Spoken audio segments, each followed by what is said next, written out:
এরপরে আমি ওর পায়ে দুটি গুলি করি। তারপরেও ওকে আমি নিয়ন্ত্রণে আনতে ব্যর্থ হই। শেষ পর্যন্ত under the right of personal defence act আমাকে বাধ্য হয়ে ওই গুন্ডাকে গুলি করতে হয়। যত যুক্তি তুমি দেখাও, এভাবে প্রকাশ্যে একজন মানুষকে হত্যা করা ডিপার্টমেন্টের জন্য লজ্জাস্কর ব্যাপার। প্রকাশ্যে একজন পুলিশ অফিসার গুন্ডার হাতে খুন হলে ডিপার্টমেন্টের জন্য আরো লজ্জাস্কর ব্যাপার হতো স্যার।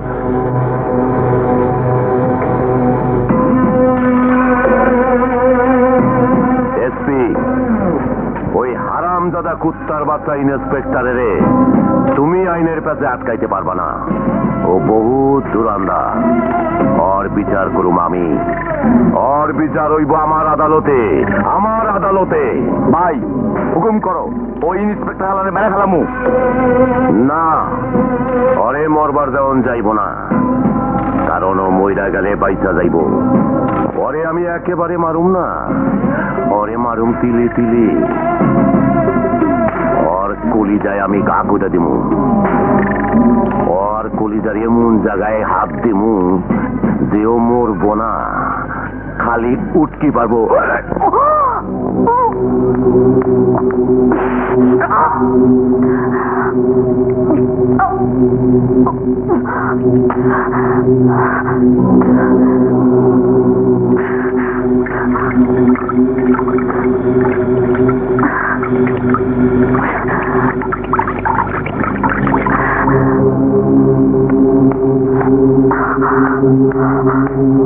কি হচ্ছে শালা? কি হচ্ছে তোমার? না না, কিচ্ছু না। তুমি এমন করছো আর বলছো কিচ্ছু না। চলো এক্ষুনি ডাক্তারের কাছে চলো। আরে কিচ্ছু হয়নি আমার, আমি ডাক্তারের কাছে গিয়েছিলাম। কি বলেছে? না তেমন কিছু না। হ্যাঁ, তেমন কিছু না মানে? নিশ্চয় কিছু হয়েছে। বললাম তো কিছু হয়নি। অবশ্যই কিছু হয়েছে। আহা বলো না। না বলবো না, আমার লজ্জা লাগে। হ্যাঁ, লজ্জা লাগে? শায়লা কি হয়েছে আমাকে বলো তো। আহা ওঠো না। বললাম তো আমার লজ্জা লাগে। বলো বলছি। না না বললে আমি কিন্তু তোমাকে ছাড়বো না। বলো বলো বলছি। আহা শায়লা বলো।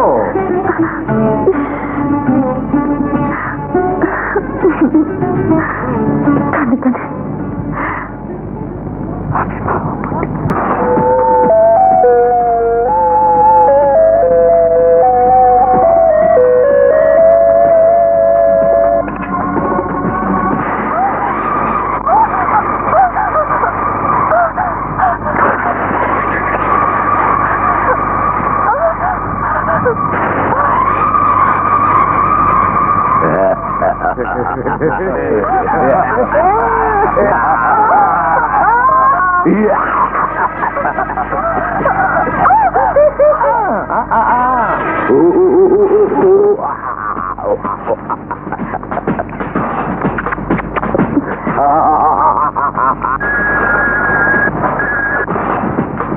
হ্যালো, আমি শায়লা বলছি।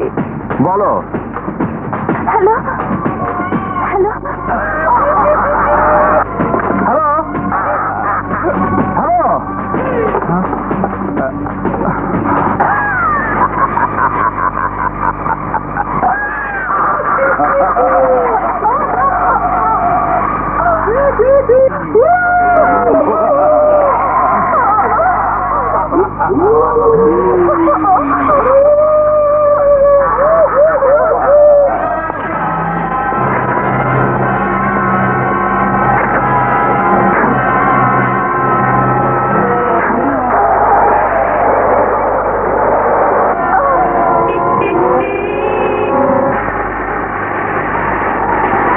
বাইচে গেলি তাই আবার আমু কালকা।